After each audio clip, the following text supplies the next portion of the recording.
What it do, ladies and gentlemen? What it be, baby? Welcome to Baller Nation. I'm your host, Yan Perron. This is the Off the Dome podcast. Thank you very much for tuning into this episode. In this episode, we're going to be talking about the LA Clippers Game 7 against the Denver Nuggets. I have held off on making this episode a few days. I could have just recorded this directly after the game, directly after seeing Kawhi Leonard choke, directly after seeing Paul George choke, and the rest of the Clippers supporting cast failed to step up. I could have done that. But there's a good reason why I wanted to wait a couple days, and that reason is simply because I wanted to see how the world would react to it. I wanted to see what the response to that on social media would be like. And honestly, it's kind of what I expected. Laker fans are over the moon. LeBron sexuals and LeBron fans, they couldn't be happier. This is proof. This is proof that Kawhi is not the best player in the world. He's just not. All right? I thought he was. I genuinely believed that Kawhi Leonard was the best player in the world, and I thought he was going to win his team a championship this year after the Rockets got out.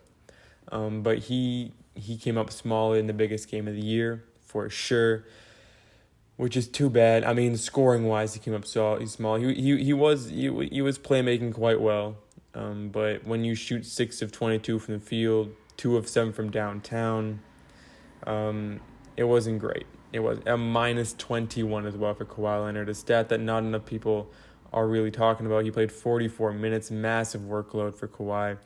That being said, he came up small and he choked. He choked very hard. All right, now, but we all know that.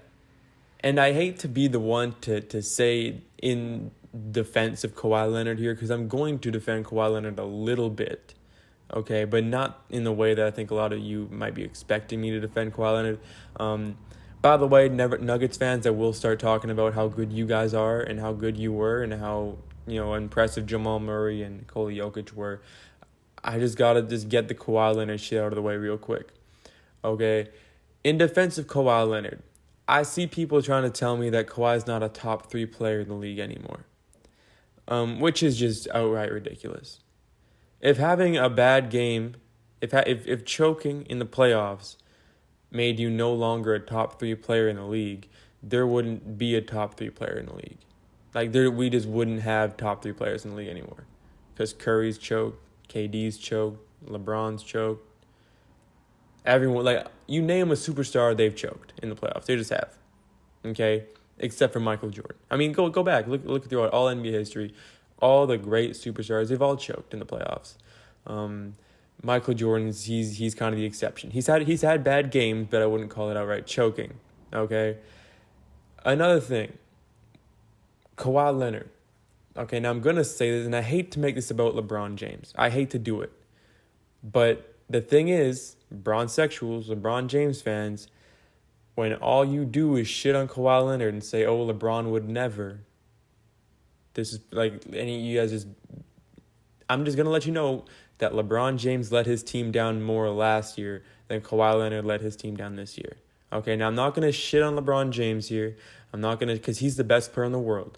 LeBron is the best player in the world right now. He's the second greatest player of all time. He's gonna go out there. He's gonna win his 4th NBA championship. He's gonna win his 4th Finals MVP. I got a feeling that Anthony Davis will play better than LeBron James, but they're just gonna give the award to LeBron James anyway. I just got a weird feeling that's gonna happen. That being said, if LeBron gets Finals MVP, I got nothing wrong with it. Genuinely, he's fucking amazing. He's absolutely ridiculous. Okay, the only other player in history who's been as good as LeBron James is at 35 years old is Michael Jordan. That's it. Which is, when you think of all-time greats, that's not a bad list. That's not a bad list when your only company is Michael Jeffrey Jordan. Okay? Now, I don't want to do too much of defending Kawhi Leonard because he was shit in Game 7. He was trash. He for the first time in his career, second time in his career that he's outright choked away a playoff series. Okay? The first time was in 2013 when he missed that free throw. That led to Ray Allen tying the series, and then, of course, we all know what happened after that. Anyway, enough with Kawhi Leonard, enough with the Clippers. It kind of makes me depressed. Genuinely kind of makes me depressed. Let's move on to the Denver Nuggets. Because holy shit, Jamal Murray. I'm tempted to say that he's top... He's definitely top 15 player in the league right now. He definitely is. And the way he's playing at a top 10 player in the league caliber. Like, he's playing a lot. He's playing at as good as a lot of top 10 players in the NBA are right now. You know what I mean? He's playing as good as Anthony Davis is playing right now. He's playing as good as, fucking Damian Lillard was playing. He's playing better than Giannis was playing in the playoffs. Playing better than Harden was playing in the playoffs. You know what I mean? He outplayed Kawhi Leonard this series. He's been absolutely fucking ridiculous. Okay, like, he's right there. He's right there on the brink of being a top 10 player in the NBA right now. Jamal Murray's ridiculous. Now, Nikola Jokic might not put up 40 points a game. He might not, he's not going to drop as many points as Jamal Murray. But Jokic I have to put Jokic in my top 5. I just have to. What he brings to the Denver Nuggets is ridiculous. First of all, you can't double team him. You can't double team Nikola Jokic in the post because he'll kick it out, and that's why he gets held. He got 13 assists in Game 7. You double team Jokic in the post, and you're fucked. You just are. You genuinely are. Now, that's the big reason why I think the Lakers will win. They don't need to double team Jokic in the post because they've got Anthony fucking Davis. All right? They have Anthony Davis. That's it. And who's one of the best defensive players in the NBA, if not the best defensive player in the NBA. Nikola Jokic is the best center in basketball by far. He put up 16 points a game. He put up 16 points, 22 boards, 13 assists, 2 steals, 3 blocks. He was absolutely amazing. Absolutely amazing. And when you have 13 points, 13 assists, 5 turnovers, that's not that bad. Not that bad. He was a plus 22 on the night. Nikola Jokic, he's Denver's best player. He's a leader. But the way that Denver's built is absolutely fucking ridiculous. Michael Porter Jr. is a straight bucket. Gary Harris, he's almost the CJ McCollum of the Denver Nuggets. Jamal Murray gets all the hype, as he should. Jamal Murray gets all the hype the way that Damian Lillard gets all the hype. Okay, and then Gary Harris, he's that other guard. He's kind of the sidekick who comes up massive in big situations when Jamal Murray isn't playing as good as he could be or as good as he should be. That's when Gary Harris steps up. What Jeremy Grant did to Kawhi Leonard defensively was absolutely ridiculous. Jeremy Grant, he strapped up Kawhi Leonard a lot of times. He's really emerged as one of the best defensive players in the NBA for sure. And the last guy he never gets any credit, but Paul Millsap. He's such a valuable piece to the Denver Nuggets. He's such a valuable player. He didn't have a great Game 7 statistically. Game 6 is where he really stepped. Game 6 he was amazing. But Paul Millsap's he's a great piece to the Denver Nuggets. The Denver Nuggets, they're going to win championships in this decade, and they don't need to sign any big free agents. They don't need to do that. Denver, they draft really well. When you look at the players that Denver has drafted, they drafted Donovan Mitchell and Rudy Gobert. They traded them away, but they drafted those guys. Jokic and Murray and Michael Porter Jr., guys like that, Bull. They drafted those guys. They have their future. They have it. They've got their superstar. They've got their big 2, and Michael Porter Jr. can definitely evolve into a big 3. They have their guys. They've got them. They just got to make it. They just got to keep them long enough to win a ring. Speaking of winning rings, this whole notion that the LA Clippers are fucked. This whole notion that the Clippers are that this is their only year to win a championship. It's ridiculous. I can't stand it. I genuinely can't stand it. All right, people forget that only one team can win it every single year. There are 30 teams. Out of those 30 teams, maybe going into the season, there are 5 or 6 who genuinely have a chance at winning a championship. All right? It's not championship or bust. It never is. When you look at the Clippers, they have Kawhi Leonard, who's still a top 2 player in the NBA. They've got him for the next 3 years, I think. 2 or 3 years. They've got him. As long as you've got Kawhi Leonard, you will be a contender. You will be a contender. All right? They've got him. They got to make sure that they can keep Montrezl Harrell because he's great. He led their team in scoring, by the way. He's always top of the league in near the top of the league in field goal percentage. He's an absolute monster. Say what you will. He's gotten a lot of hate in this postseason, but he's a massive piece to the LA Clippers. They've got guys like Lou Will who he really underperformed in the playoffs. They've got great young guys, Terrence Mann, Coffee as well. They've got some good young players. Okay, they do need definitely to improve. They need an upgrade from Zubac. They do, especially defensively. He got absolutely exposed by Nikola Jokic. But the Clippers are they're still going to be around next year. As much as Laker fans don't want to admit it, the Clippers are still going to be good as fuck next year. All right, the Battle of LA could still very much happen. It probably will happen next year at some point. It probably will. All right. Just because the Clippers didn't win this year doesn't mean that it's over for them. It just does. When you have Kawhi, you are a contender. When you have guys like Kawhi, when you have guys like LeBron and Steph and KD and Jokic and Harden and Giannis, you're a contender. You just are. You just are. All right. And I think the Clippers might even be better next year. We'll see how free agency works out. We'll see what players they can keep. We'll see what roster they can build. But the Clippers are definitely they're still going to be around. This is just 1 year. Kawhi Leonard improves every single year. Next year he'll be just as good as he was this year, if not better. All right, now I don't me saying that's not even a hot take. That's just fact. My man's in the prime. He's in the peak physical condition of his life. He's in the prime of his career right now. All right. He's going to have a long prime the way that all the greats have long primes. The way that KD, the way that Steph, the way that LeBron, they have long primes. Kawhi Leonard, he's in that conversation. All right. Let's move over now to the Celtics and Miami Heat.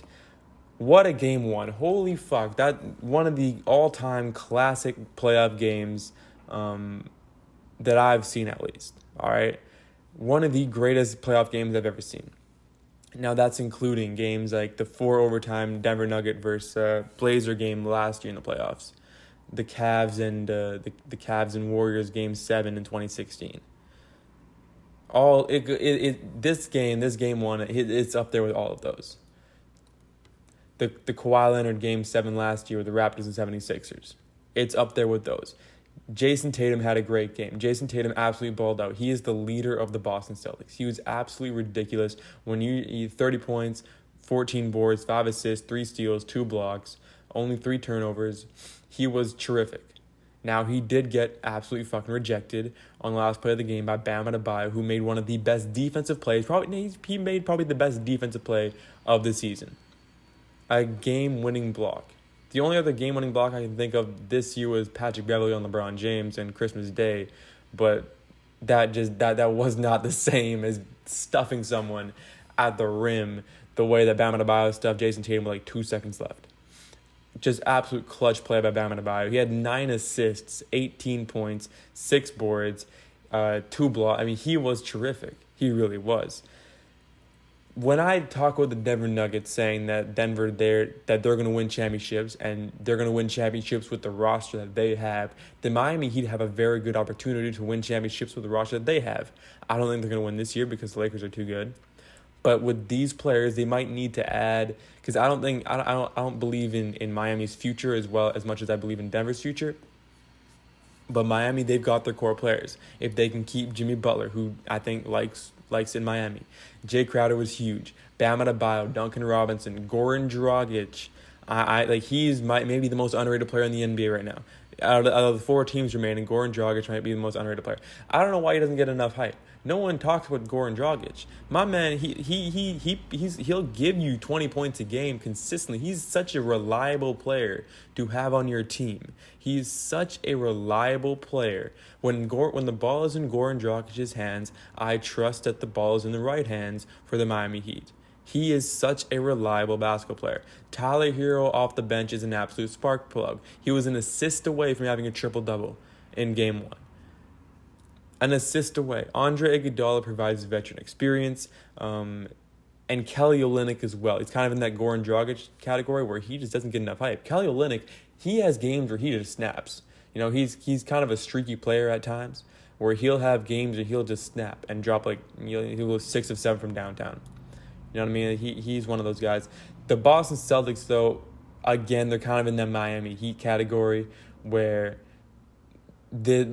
they're going to win championships with the roster that they have.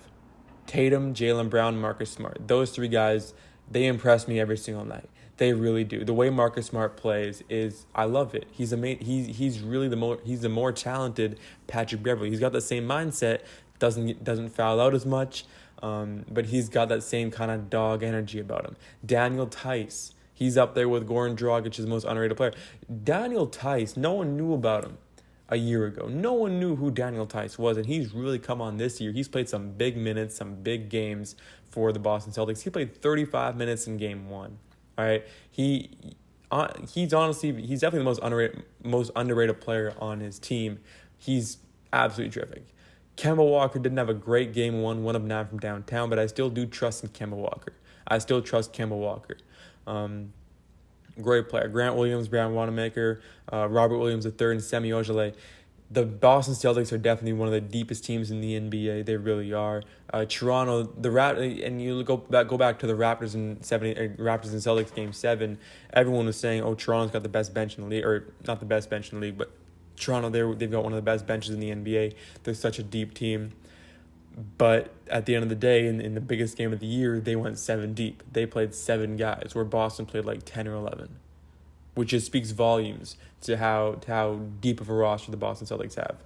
This Brad Stevens versus Eric Spoelstra chess match is absolutely fantastic. I will say this, though. I think the Lakers are the clear favorite to win the NBA championship this year with the 4 teams that are remaining. Because look at the 4 teams that we've got. We've got the Heat, we've got the Celtics, we've got the Denver Nuggets, and the Lakers. The Lakers are a lot of their players are kind of past their prime. When you look at guys like LeBron James, people will say that LeBron's still in his prime. I mean, he's like, it's really like, I don't get it. Bron sexuals love to say that LeBron's still in his prime. Bro, how are you going to downgrade how good LeBron was in 2013? How are you going to do that? You're just shitting on how good LeBron was, 5-6 years ago. That's what you're doing when you're saying LeBron's still in his prime. He's really good. He's still the best player in the world, but he's not as good as he was, back in the day. But yeah, you look at the Lakers. A lot of them are kind of past their primes, but they've got that veteran. They've all been there. You know what I mean? Dwight Howard, he might not have a ring, but he's been to the finals. He knows what it takes. He's gone up against Kobe Bryant and Pau Gasol. He's gone up against LeBron James a lot of time back in his day. I mean, Dwight Howard knows what it's like. A lot of the players in the LA Lakers, they know what it takes. Rajon Rondo is another one of those guys. He knows what it takes. It's really incredible. Now the Miami Heat, Boston Celtics, and Denver Nuggets, a lot of young players, a lot of young teams.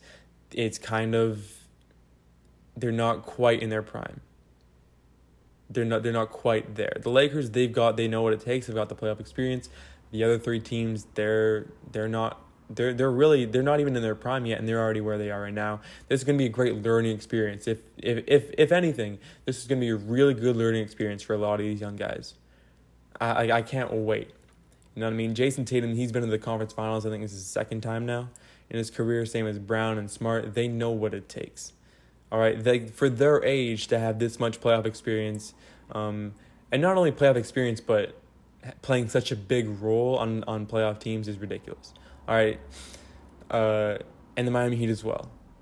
Bam Adebayo, he's going to finally get that taste. Duncan Robinson, he struggled mightily in Game 1, but when Duncan Robinson's hot, he's basically unstoppable. You cannot stop Duncan Robinson from downtown. When he's feeling himself, you just have to pray the ball doesn't go in. That's it. Ladies and gentlemen, that's the episode for today. Thank you very much for tuning into this episode. I'm going to definitely record after the Heat and Celtics game is all done, Game 2. That shit's going to be hype. Thank you very much for tuning in, and I'll see y'all later. Peace out.